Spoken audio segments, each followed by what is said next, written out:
security plan for the 2024 Democratic National Convention.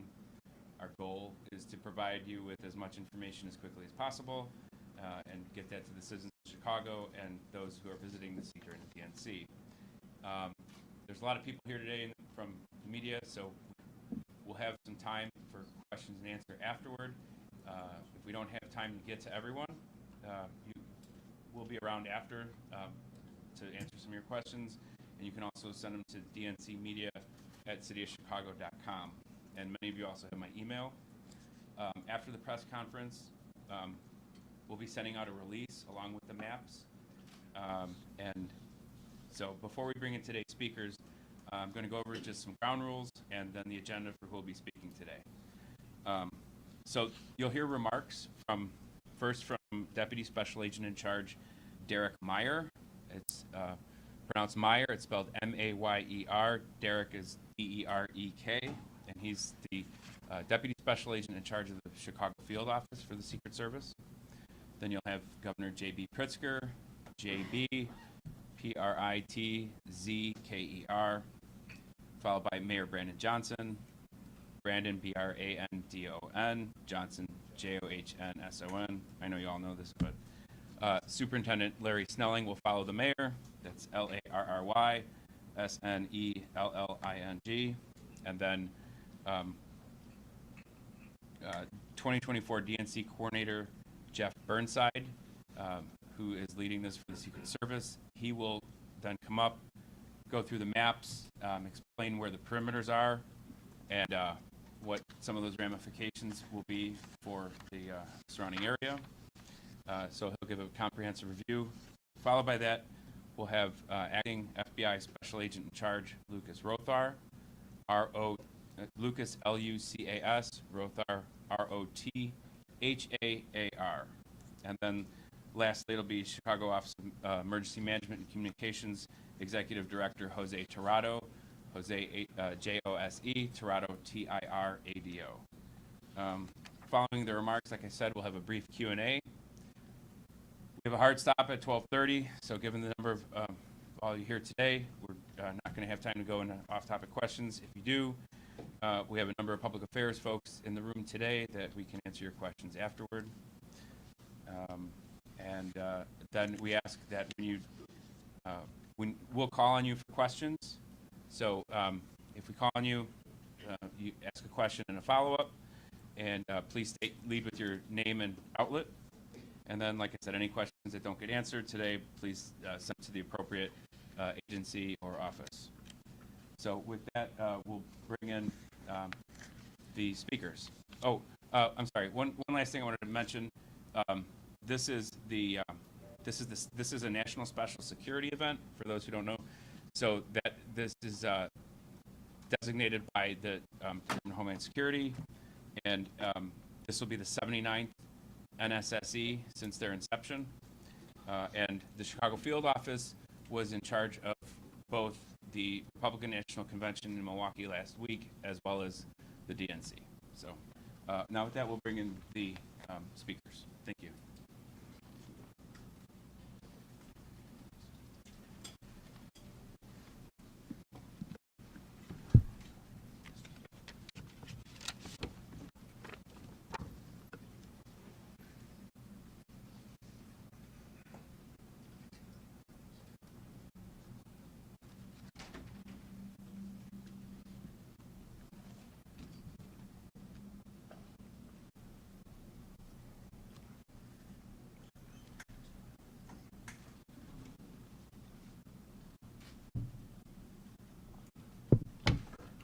Good morning. My name is Derek Meyer, and I am the Deputy Special Agent in charge of the Secret Service's Chicago Field Office.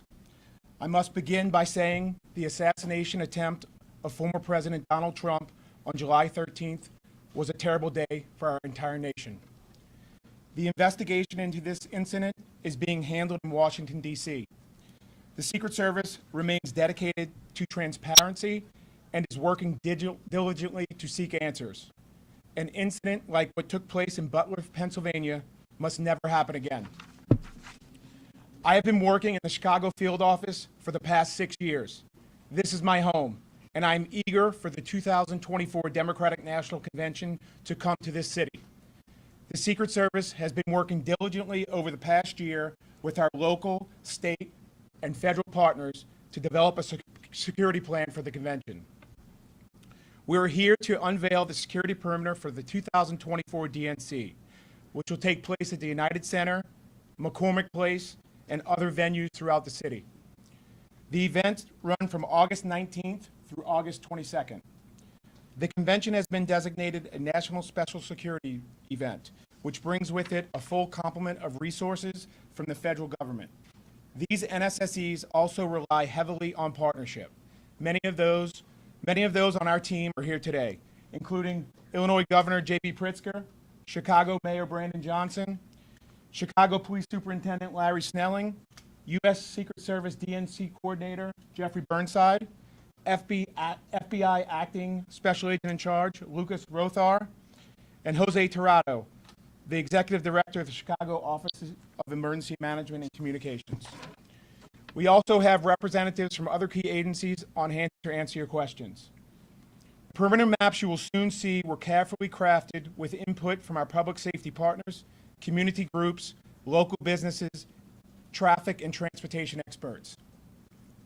The Secret Service has also been working closely with our counterparts in the Department of Homeland Security and at the White House since the incident took place on July 13th in Butler, Pennsylvania. We have reviewed the security plan for the DNC and remain confident. Our plan allows us to adjust for any possible scenario. Earlier this month, the Secret Service coordinated security for the Republican National Convention in Milwaukee and the NATO Summit in Washington, D.C. These events were conducted in a secure environment, and we expect similar results in Chicago. This is a city that regularly works together to host large-scale events such as the NASCAR race, Lollapalooza, and Taste of Chicago. The Chicago Police Department plays a pivotal role in the success of these events, and Superintendent Snelling has been a tremendous partner. The superintendent is among 17 public safety entities, including the U.S. Secret Service, participating in the Executive Steering Committee. This committee oversaw the development of the DNC Operational Security Plan, relying on subcommittee staff with experts on various topics, including national intelligence, consequence management, maritime security, airspace security, traffic control, and more. The DNC plan has subsequently been tested and reinforced through multiple interagency exercises over the past 4 months, including 5 tabletop exercises and numerous field training operations. These run-throughs allow our law enforcement partners to evaluate the security plans throughout various scenarios. We will host a final training exercise just days before the official arrival of the first delegates. These exercises, previous experiences with large-scale events, and extensive planning all contribute to a level of confidence ahead of the convention. Our preparation includes detailed procedures for planned and pop-up demonstrations. I want everyone to know that the Secret Service and our public safety partners respect every American's First Amendment rights. The superintendent has assured that CPD is well equipped to manage protests and plans are in place to keep those gatherings safe. The shared goal is for everyone to express their views lawfully while ensuring a secure environment for delegates, convention attendees, and the general public. We are also intentional about creating a plan that minimizes disruptions to the community as much as possible. We know that security for an event of this size will have an impact. To that end, the Secret Service and our partners have conducted dozens of outreach events with businesses, residences, and community groups. The objective is to effectively communicate our plan and mitigate confusion to the greatest extent possible. This effort has reached more than 900 members of the public, representing more than 500 organizations and businesses throughout the Chicago area. We will continue to reach out to the community in the days ahead, including sharing the perimeter maps through a community canvassing effort tomorrow around the United Center. The cooperation, dedication, and genuine desire to ensure a safe and successful convention has been remarkable. Everyone remains focused on implementing a seamless security plan. Again, I want to thank our partners for the work they have already done and the steadfast commitment to maintaining a secure environment for all involved once the DNC kicks off. Our primary focus is safety, and I know Chicago is ready to host the convention. I would now like to introduce Illinois Governor J.P. Pritzker.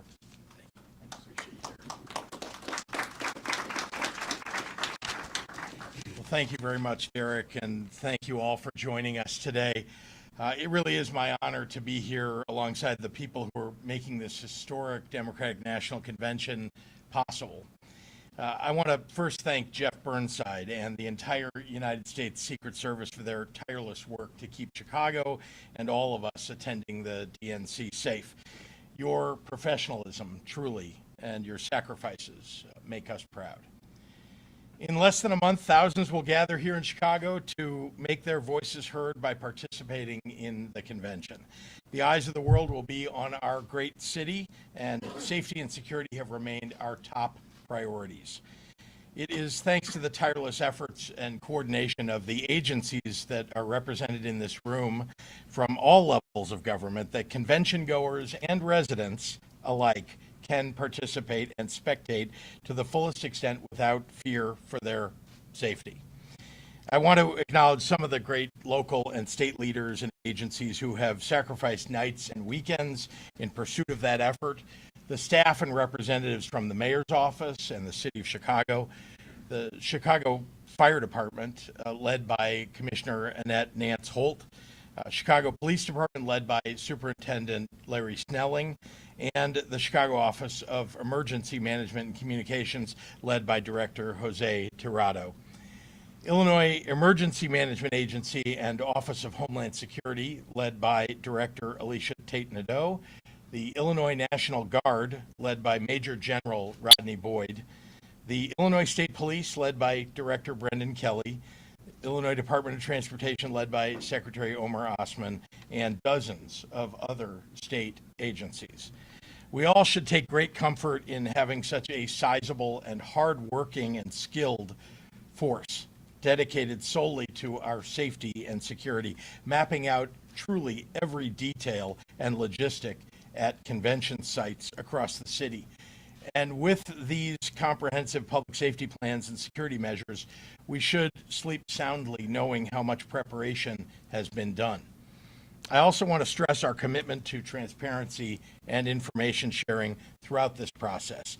It will be absolutely vital for our collective safety and security, for the minimal disruption to residents' daily lives, and for the smooth flow of the convention, that we keep the public informed and vigilant.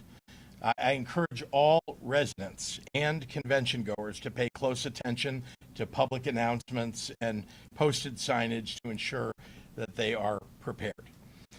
What will take place next month is a beautiful display of American democracy in action.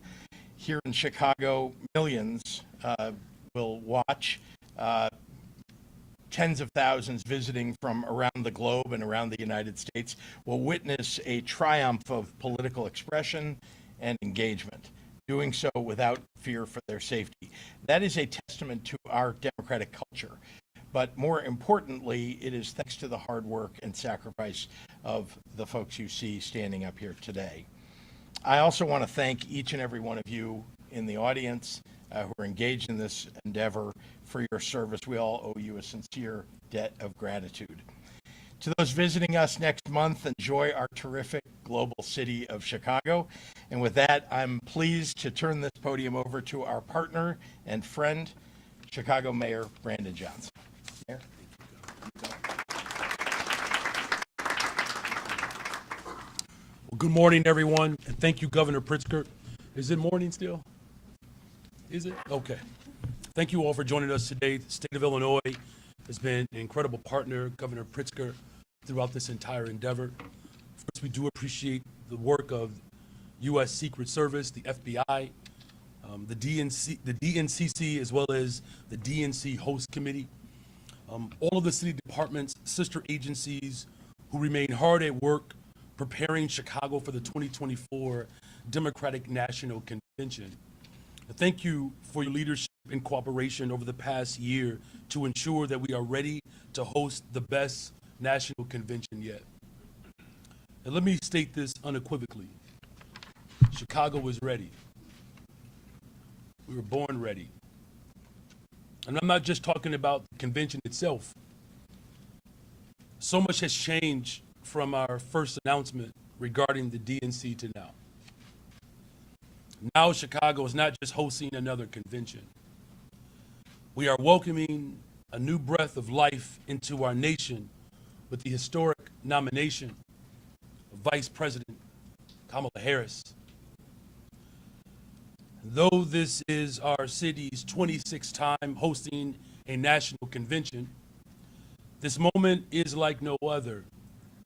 Chicago has already cemented itself in history for electing trailblazers to the highest office in the land. And as we prepare for the first Black woman to win the Democratic nomination for president of these United States, there's no better place to host this national convention than right here in the city of Chicago. We are no stranger to hosting large-scale events.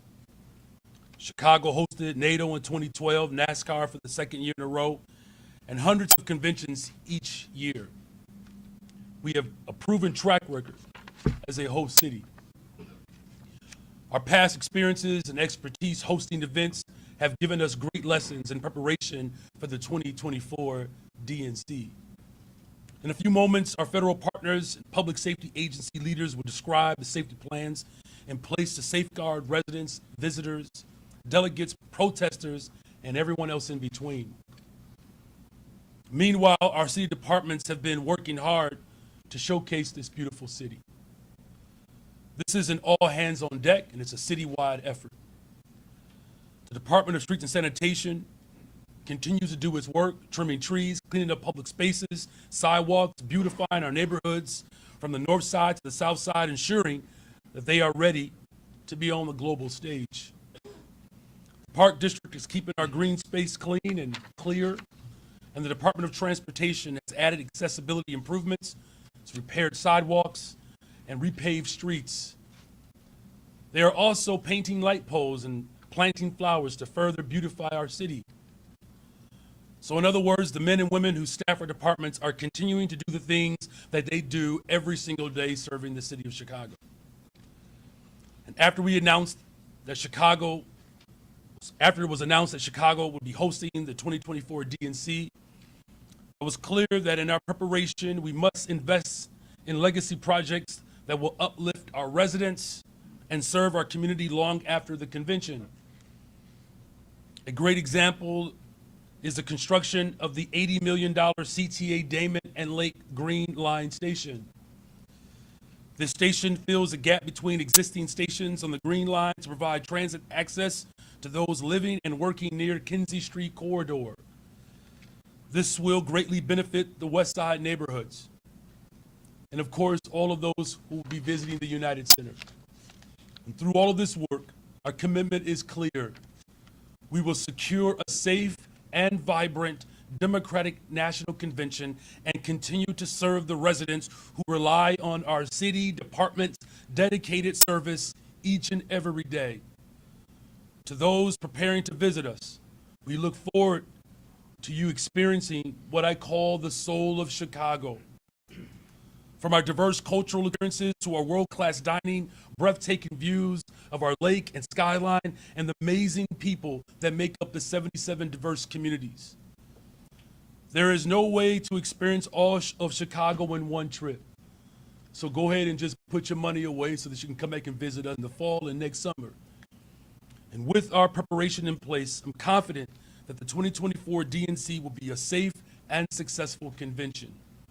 Most importantly, finally, this will be a peaceful and unified expression of our sacred democratic process. Whether you want to exercise your First Amendment, visit the convention, or just simply continue to live and work in Chicago like you normally do, you will be protected and served throughout this convention. In just 23 days, Chicago will showcase our great spirit, the vibrant neighborhoods, the readiness to usher in our nation's bright future. And thanks to all of our partners from the city and beyond who are making this moment possible. I look forward to our continued collaboration in the final days and throughout this convention. And so let's make sure that we are geared up for the people across the globe who will get a chance to experience our democracy. So thank you all again, and with that, I'm going to turn it over to the Chicago Police Department Superintendent Larry Snelly.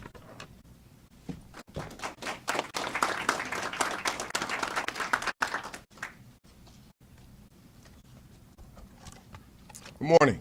Good morning. First, I'd like to thank our partners at the Secret Service for hosting this. I also want to thank Mayor Johnson, Governor Pritzker, all of our public safety, law enforcement partners who are here with us today.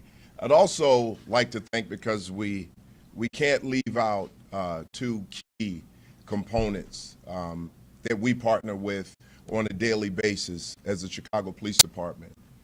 First of all, Director Annette Lance Holt of the Fire Department. The partnership has been great.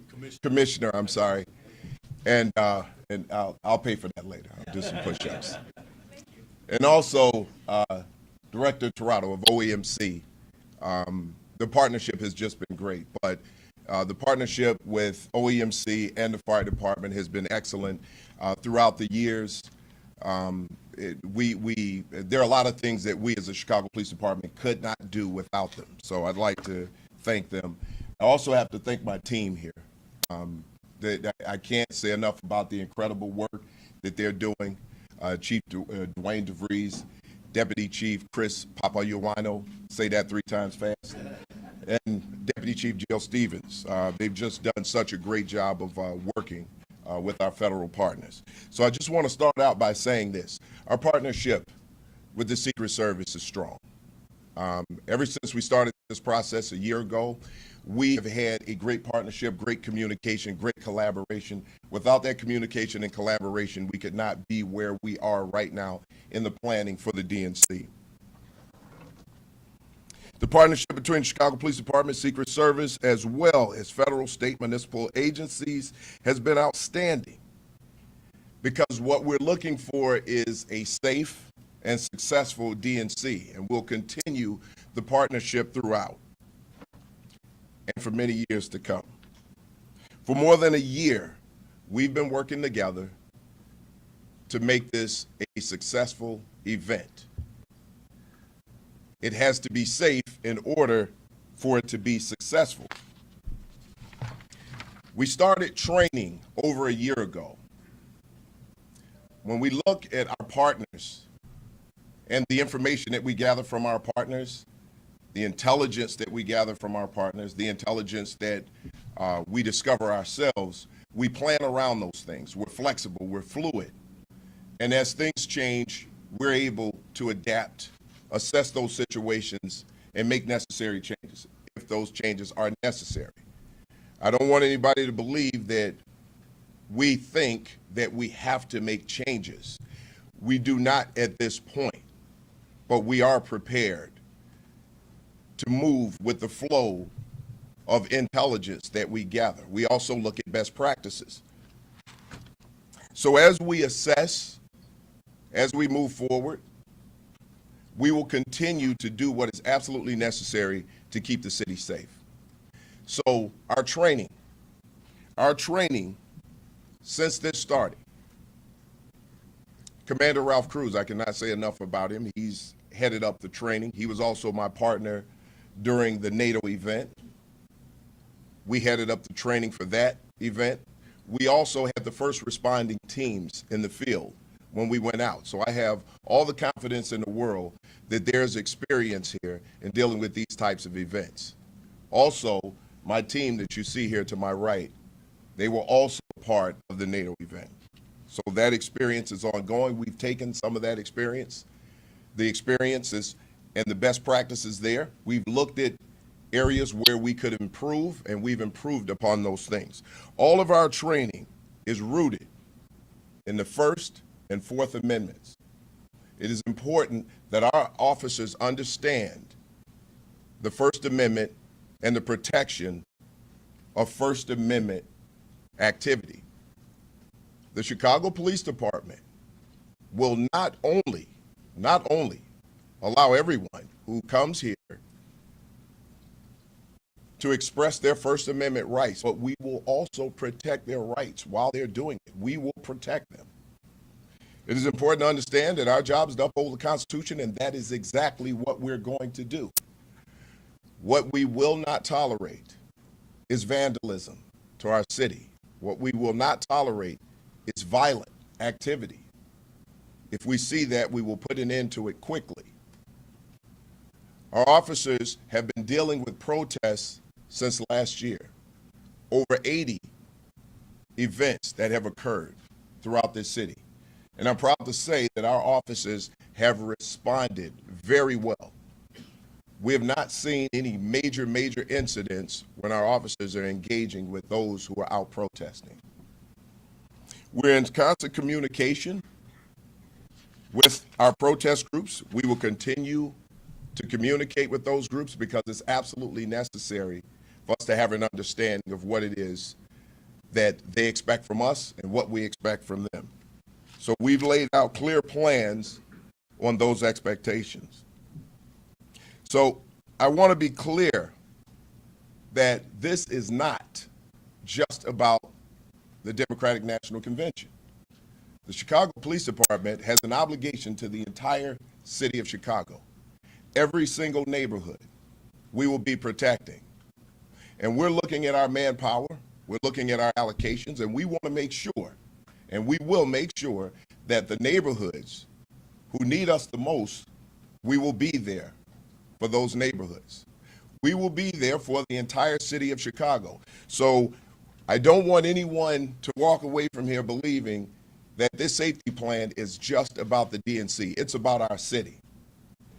Because we can't have a successful Democratic National Convention if we're not protecting the entire city as a whole, and we will continue to do that.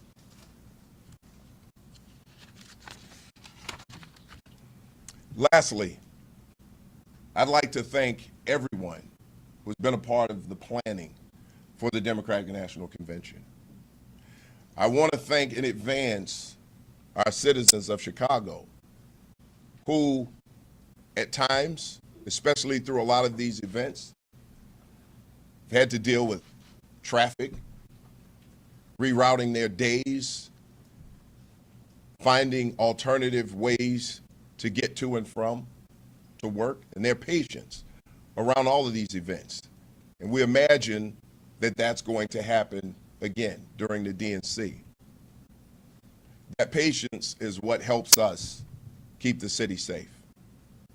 We're going to do every single thing that we can to make sure that this Democratic National Convention is safe and successful. We actually went out and visited the RNC just to see what was going on there, to see if there's something that we could take away to bring back here. We will be getting out information as it comes in, and if anything changes that we know the public needs to hear, we will make sure that we communicate those things out.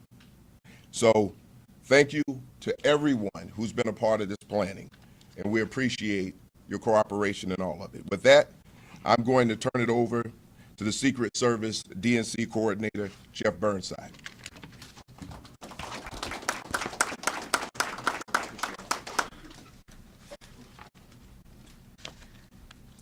Thank you, Superintendent Snelling. My name is Jeff Burnside, and I'm the Secret Service Coordinator for the 2024 Democratic National Convention, which has been designated as a national special security event. For more than a year, the U.S. Secret Service, along with our team here in Chicago, has been working with the Chicago Police Department and our other local, federal, and state partners to develop a security plan that will provide a safe and secure environment for not only those attending the convention, but the residents and guests of the city of Chicago. The purpose of today's briefing is to provide an overview of the security measures that will be in place here in Chicago during the convention. I'll begin with an overview of expected street impacts and then move into a brief review of the security impact maps. Both the maps and a detailed list of street impacts will be released following this press conference and available to the public on the Chicago Office of Emergency Management and Communications website, chicago.gov/OEMC. For the street impacts, there will be temporary street closures that will begin near the United Center at approximately 7 p.m. on August 17th and remain in place throughout the duration of the convention and into the early morning hours of August 23rd. Temporary street closures will begin around the McCormick Place on August 16th at approximately 10 p.m. and again remain in place until the conclusion of events there. Prior to the security restrictions being in place, the public may notice security barriers and fencing being installed in these areas. Lane disruptions and some limited sidewalk impacts may occur during this time, and we ask the citizens for their patience and their grace while we work to ensure their safety. The public should also expect parking restrictions within these areas that will be posted in advance. And again, a complete list of the street closures and parking restrictions will be available online at chicago.gov/OEMC. I'll now move to a quick review of the security impact maps. And as a reminder, these maps will also be available online on the OEMC website. So, referencing the maps, the areas that you see shaded in yellow are vehicle screening areas. So within these areas, pedestrians are allowed to freely move about just as they would in any normal day. These areas are not bound by fences, but rather just a series of street closures. However, vehicles entering this area will be subject to screening. They must enter the area through a vehicle checkpoint where they will briefly be screened by law enforcement. Bicycles are permitted in the vehicle screening area and are not required to go through a screening checkpoint. Near McCormick Place, ride shares, taxis, hot food delivery will be available in the vehicle screening perimeter. Those vehicles will need to go through one of our checkpoints indicated on the map, and so there may be some delays. We'll now move to the red shaded areas on the map, which is our pedestrian restricted area, or what we also refer to as the inner perimeter. At the United Center, access to the pedestrian restricted perimeter is restricted to those that are credentialed individuals and have a need to be there, such as convention attendees, staff, workers, volunteers, and public safety. Individuals will need to enter through a pedestrian checkpoint and be screened in order to enter the pedestrian restricted perimeter.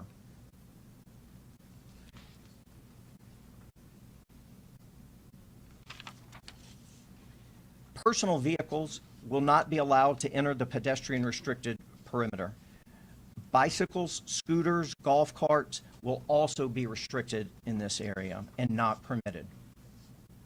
Residents of the Henry Horner homes will be able to access their homes, and their entry instructions will be communicated directly to them during our canvassing efforts, as well as through efforts by the Chicago Housing Authority. People will be able to access businesses within the outer perimeter or vehicle restricted area. All businesses within the pedestrian restricted area have been reserved for exclusive use by convention attendees and volunteers. Ride shares, taxis, and hot food deliveries will not be permitted within the pedestrian restricted area. Chicago Transit Authority buses will operate normally during their normal hours of service. However, routes within the vehicle exclusion zone will be impacted by the security restrictions that are in place. Riders are asked to expect delays and budget a little extra time for travel. We've been working very closely with CTA, and they will publish information and get it out to the public on alternate bus stops and that type of information. Deliveries, trash service, mail, the all-important Amazon deliveries, they will continue as normal. Those vehicles will be screened prior to entering the vehicle screening area. And so there might be some shifting of normal delivery times. And again, we ask for businesses and residents' patience as we work through that process. All deliveries that are entering the Secret Service perimeter must go through our commercial vehicle screening location, and that location has been communicated to the businesses and delivery companies that would be impacted. The commercial vehicle screening location will be open when our perimeters go into place, and it will remain open throughout the duration of the National Special Security event. Some delays could result as a result of these increased security measures.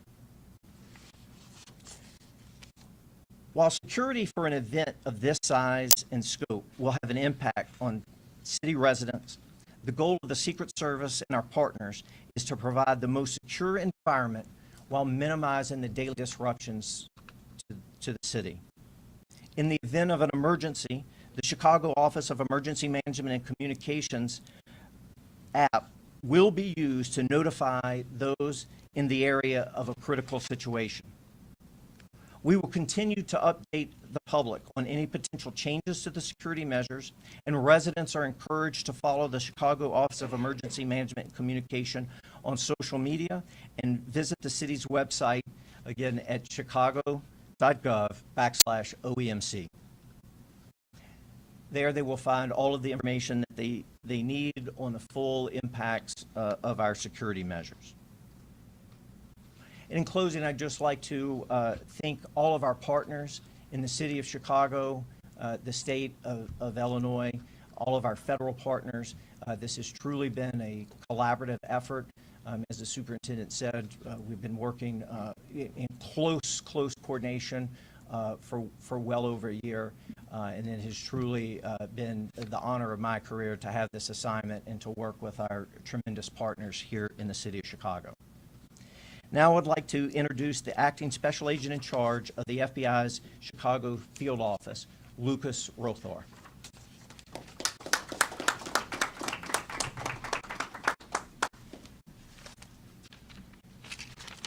Good afternoon, everybody.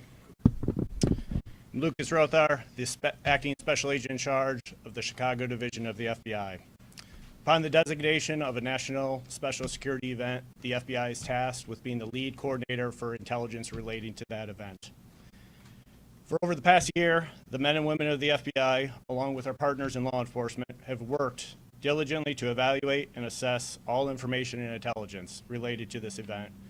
And we've taken appropriate actions, and we shared that information with our law enforcement partners at the local, state, and federal levels. At this time, there are no known articulable threats to the DNC. However, as FBI Director Christopher Wray just mentioned yesterday in his testimony to Congress, we are living in an elevated threat environment. We do acknowledge the vast threats that we face as a nation, running from violent crime to international terrorism, domestic terrorism, and hate crimes, along with a host of other threats. The FBI remains steadfast in its commitment to meeting these challenges to protect the American public while upholding the Constitution. We pride ourselves on our ability to pivot to address new threats to safeguard this nation and our communities. That has not, and it will not change. We're always adapting, we're always learning, and we're always adjusting our approach as we receive new information. And we will continue to do that throughout the DNC. The FBI is committed to devoting all resources as needed to combat any threats should they arise. Our special agents, intelligence analysts, and professional staff are prepared for this mission. We have a host of teams from across the country throughout the entire FBI that will assist us with these tasks. These personnel range from our hostage rescue team, our SWAT teams, our lab division, victim assistance, language specialists, along with a host of other people to help us accomplish these missions. However, one of the FBI's greatest strengths is our multi-agency approach to sharing of information. I'd like to take this opportunity to thank all of our local, state, and federal partners, many of you are here today with us. We endeavor in this work through these partnerships on an everyday basis. Some are through formalized relationships, such as our Joint Terrorism Task Force and our Violent Crime Task Force. Others are through less formalized. However, the result is the same. These partnerships are the key in the sharing of that intelligence in order to disrupt bad actors before they strike. And we're going to continue to rely on this process throughout the DNC and onwards and afterwards to ensure the protection of our communities. However, in order to do this most effectively, we do ask for a partnership with the public. We need that information from the public to help us do our jobs in the most effective, efficient manner possible. We often use the term of, if you see something, say something. I'd like to break that down for you. That is the key to our partnership. The public is a key partnership in disrupting all the threats that we endeavor to fight within the FBI and all of law enforcement. Every year, the FBI fields tens of thousands of tips from the public. Those tips can often make what makes a difference in preventing a crisis. All tips received are reviewed, evaluated, and prioritized for additional action. Again, these tips from the public help us to identify threats before they become a crisis. So what should people report to us? There is no such thing as something too insignificant to report. I would encourage everybody, if you see something suspicious, if something you feel is threatening, whether it's an online threat or comment, or it's whether you see something in person, please report it to law enforcement. If it's an emergency, an immediate threat to life, you should call 911. For any other reports that you'd like to make, any appropriate law enforcement agency will take that tip and we will share it amongst ourselves. If you'd like to submit a tip to the FBI, the public can call 1-800-CALL-FBI, or tips can be submitted online at tips.fbi.gov. Again, I thank the public for their cooperation in helping us endeavor to make this a safe event for all of our communities going forward, and again, for well into the future. And again, I want to stress the extreme appreciation that the FBI has for the Secret Service, the Chicago Police Department, and all of our local law enforcement and state law enforcement and federal law enforcement partners. With that, I will turn it over to the Executive Director of the OEMC, Mr. Jose Tirado.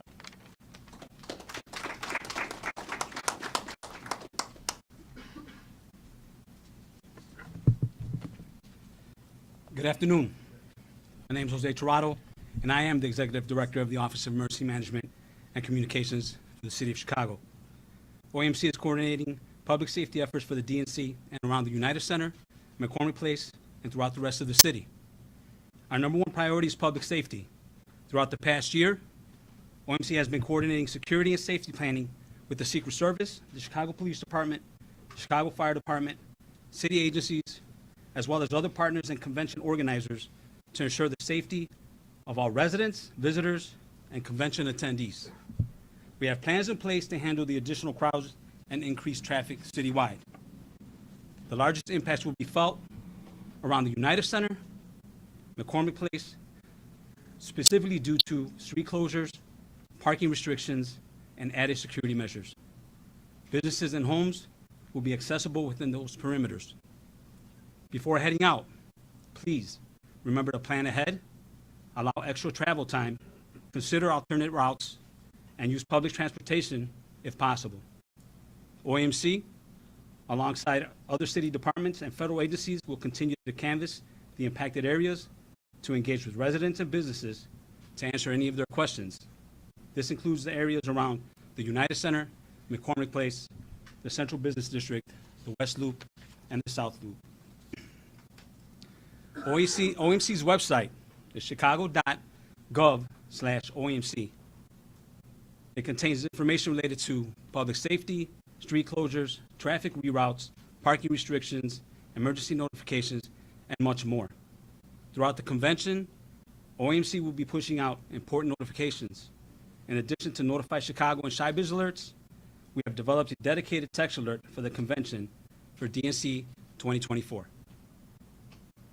In order to opt in, you can text DNC to the following number, 226-6 226-787, 226-787. And I'll say that again. In order to opt in for the DNC 2024 text alert, type in DNC to the following number, 226-787. The best way to receive all information is to download the Chicago OEMC app, as you've already heard from everyone who's been working with us. I could tell everyone right now I would download that app immediately. Additionally, to enhance our monitoring of citywide events, OMC will also be activating the City Emergency Operations Center, staffed by local, state, and federal partners. While we make every effort on behalf of the city to keep residents and visitors safe, we remind everyone that they also have a role to play in our community. We encourage the public to please report any suspicious activity by calling 911. Simply said, if you see something, say something. And I'll say that again. If you see something, say something. Do not hesitate to call 911. We look forward to ensuring a safe convention for all and for the city. Thank you very much. I will hand it now back to Derek from the Secret Service.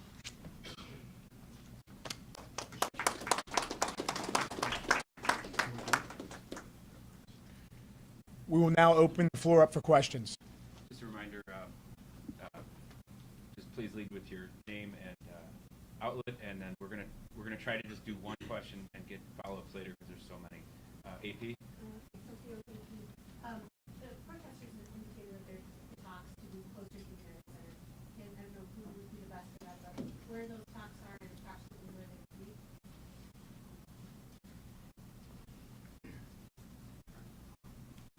Thank you. Tom Carney, Commissioner, Chicago Department of Transportation. One of the functions of our department is to issue permits for use of the public right-of-way. So the City of Chicago and all the partners here today are fully committed to allowing individuals and groups to exercise their First Amendment rights safely. As you referenced, there is litigation in the court, so I can't get into specifics about certain assemblies or protest marches, but I can confirm that we are working in a format through the court to allow demonstrators to protest within sight and sound of the United Center. And as we get those details finalized through the court, we will come back and share those publicly. Craig up front. Craig Baldwin, C7 Chicago. Maybe this goes to Chief Snelling or maybe the Secret Service. And maybe sent representatives up to the RNC to observe up there. What was learned from up there, and how will that be applied here for the DNC? And if it's any changes.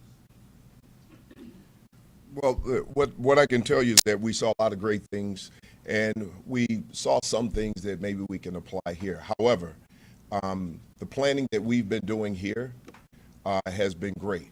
So right now, are we looking at any major changes? No. But like I said, again, as we go along, we assess situations. We want to make sure that everything is safe. And if at any point or any time we think we need to make some changes for the safety of the city, we will do so. So the partnership, again, has been great. We saw some great things when we were out there, and we see some great things here. And 3 words: we're ready. We are ready. Second row. Because we saw in Milwaukee. Sorry, Craig. Shia. Hi, Shia Pappas with Lincoln, Superintendent Snelling also. So during the RNC, there was a shooting in Milwaukee outside of the perimeter, but it was done by officers from another state helping with the convention. Are you adjusting how you communicate to officers who are coming from out of state here to help with the DNC now?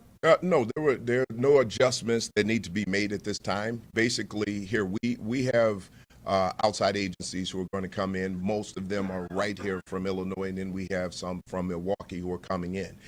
They will be assigned to areas where we need help with infrastructure.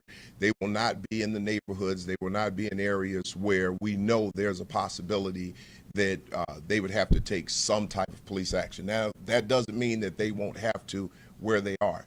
But this will free up our officers, our Chicago police officers, to be in more volatile areas, right? Because this is our city, and our officers are bound by particular rules, regulations, and laws.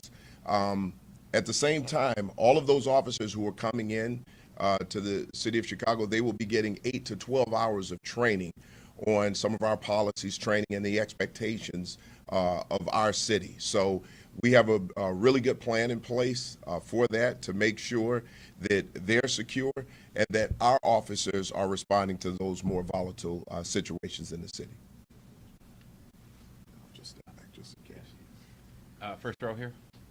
Naima Latifah, on Air Daily News. I'm not sure which department would handle this, maybe the superintendent, but what kind of physical barriers or markers will there be on the street so that the citizens know what are the parameters around the DNC?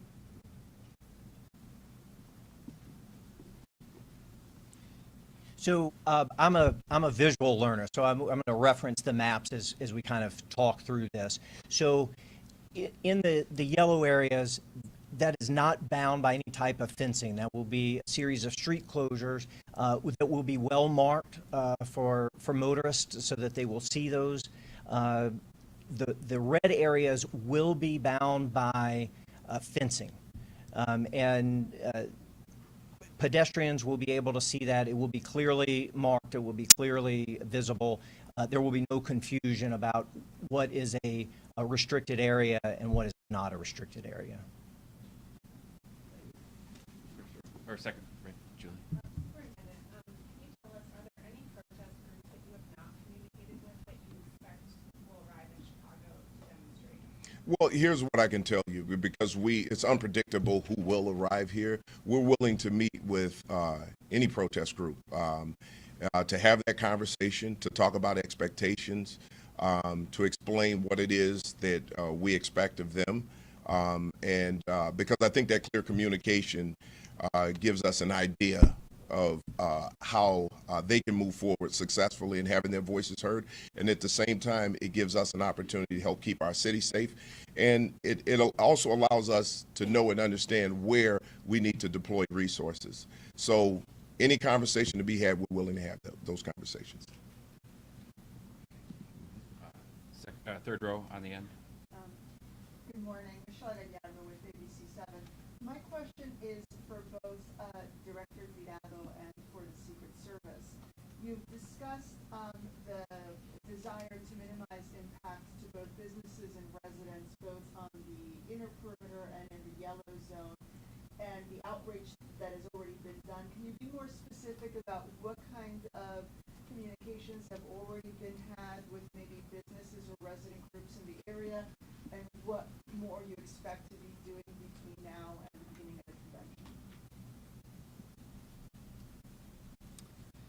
So one of the subcommittees that we set up very early on in this process is our Community Impact Private Sector Subcommittee, and they've been working very diligently since last August on outreach efforts, and there's several prongs and phases to that. But they've held a multitude of outreach events.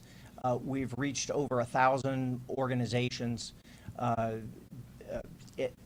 throughout this process. In April, the Secret Service partnered with our friends at OEMC, the FBI, the Chicago Police Department, and a multitude of other Chicago agencies, and actually went door-to-door canvassing in the areas, actually a much larger area than what you see depicted on these maps, letting people know that things were coming, that where they could go to get information, deriving them to the OEMC website so that they understand that that is a trusted source of information and updates. We have attended community meetings where we've answered questions about impacts to bus routes and public transportation. And some of those meetings that we held early on, quite frankly, we have to go back to those groups because we just didn't have the information that they needed at that time. And so we're in a full court press from now until the end of the convention. And this doesn't stop on the 19th. This is a continuing effort through the end of the convention because we owe the residents and the citizens of the city of Chicago that to make sure that their questions are answered, that they have the access to the city services that they need, that to prepare them for what type of disruptions or delays that they might expect so that they could adjust their schedules accordingly.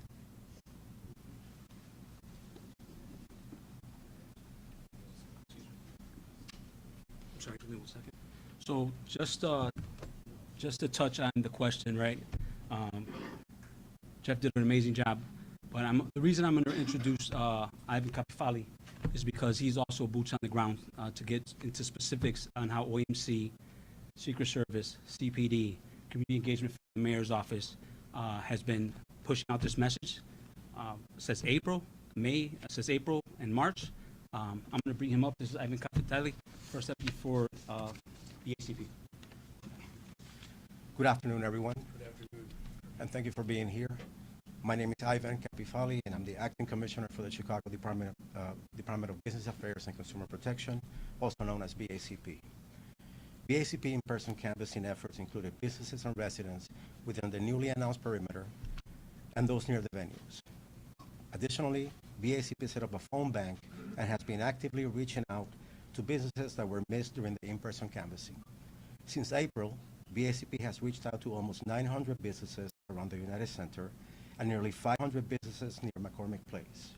I want to confirm that BACP will be part of the canvassing efforts that are occurring tomorrow.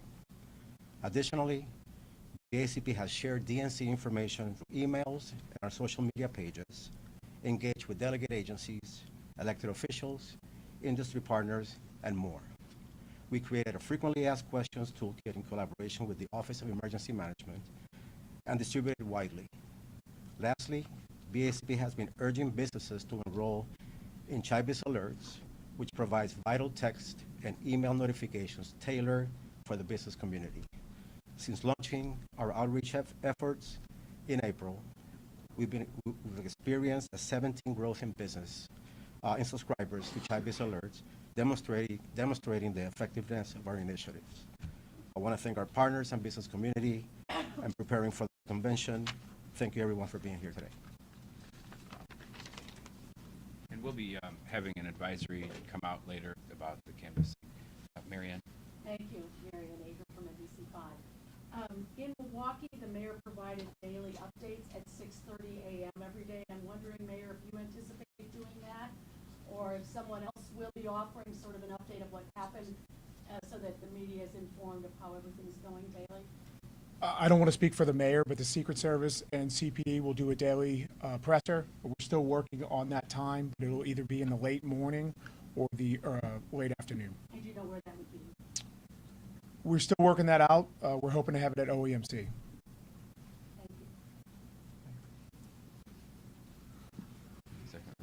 Perhaps for the governor or the mayor, with the anticipated... I'm sorry, excuse me. Just to get back to this question, that will be at OMC. We will have a daily one. We just haven't figured out the time slot yet. But also, just so everyone's aware, we will also, as a city, have internal conversations at 7:30 and 15:30. That's just for informational. So as far as all our city agencies, we communicate with each other on a daily basis, 365 days a year at 7:30 and 15:30. That will not change during the DNC, and it will not change moving forward. In reference to having a daily conversation with the media or a brief out, that'll also be coming out at OEMC as well. Jeff Arnold with News Nation. Perhaps for the governor or for the mayor, with the anticipated uptick in pluses coming from the southern border, how do you anticipate handling the traffic of new arrivals during the GNC?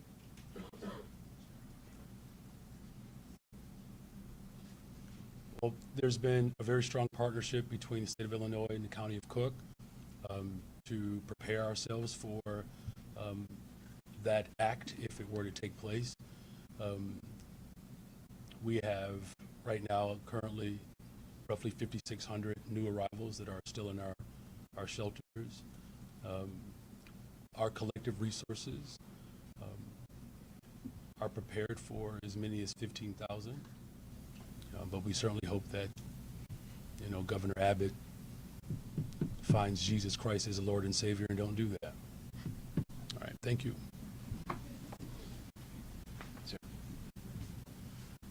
Is the Secret Service and the FBI monitoring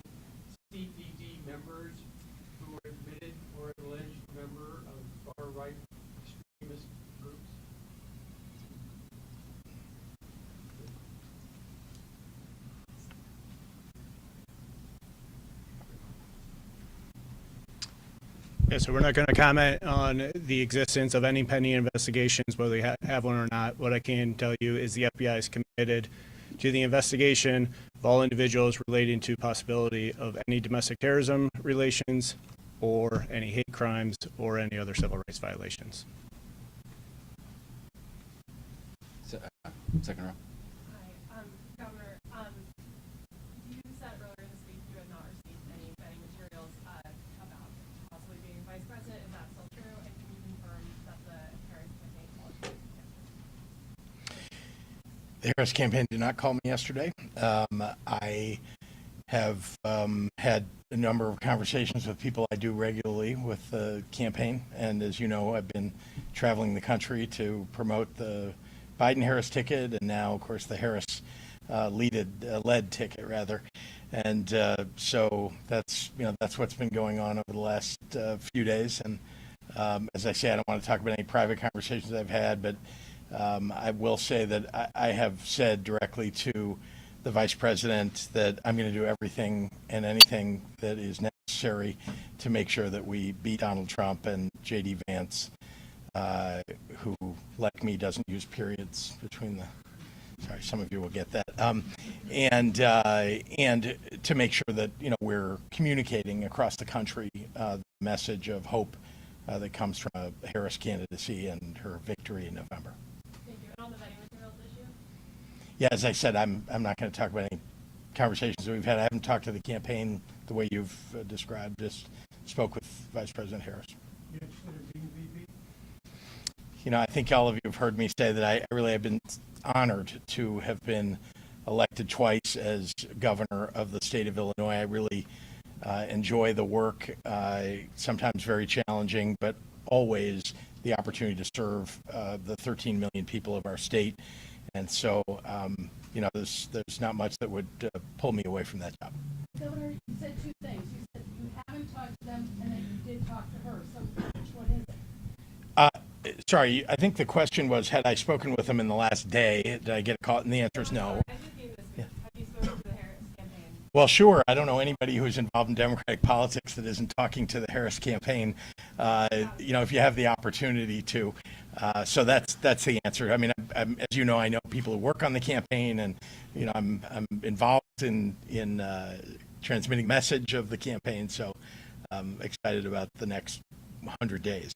More directly, have you been contacted about becoming vice president? Again, I'm not going to talk about that.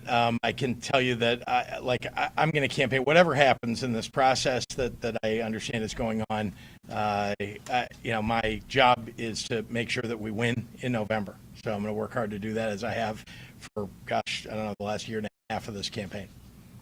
All right, drifting way off topic. Any more questions on the DNC? Whitney? Superintendent, I just wanted to check back in on the mutual aid question. I think before, when we had moved to the press conference, we were anticipating bringing in maybe ballpark 400 mutual aid officers in the aftermath of the attempted assassination of former President candidate Donald Trump, as well as the volatility in Washington just yesterday with the Netanyahu visit. Are you expecting to bring in more mutual aid from outside agencies? Right now, what we've looked at is we've looked at our officers. We've looked at scheduling around our officers, day off cancellations, extensions of tour, and we have more than 400 coming in. We have upwards of 500 coming in, and we, based on our assessment, we have a very good complement of officers who will be out there. They're highly trained. They will be responding professionally, and we're going to make sure that as we work with our partners and with the partnership that we have along with our federal partners, we will make whatever adjustments we need to make as things change. And as you said, we've seen some things happen during campaigning. If we see some of those things, we will make the adjustment, and we do have the manpower to deal with it.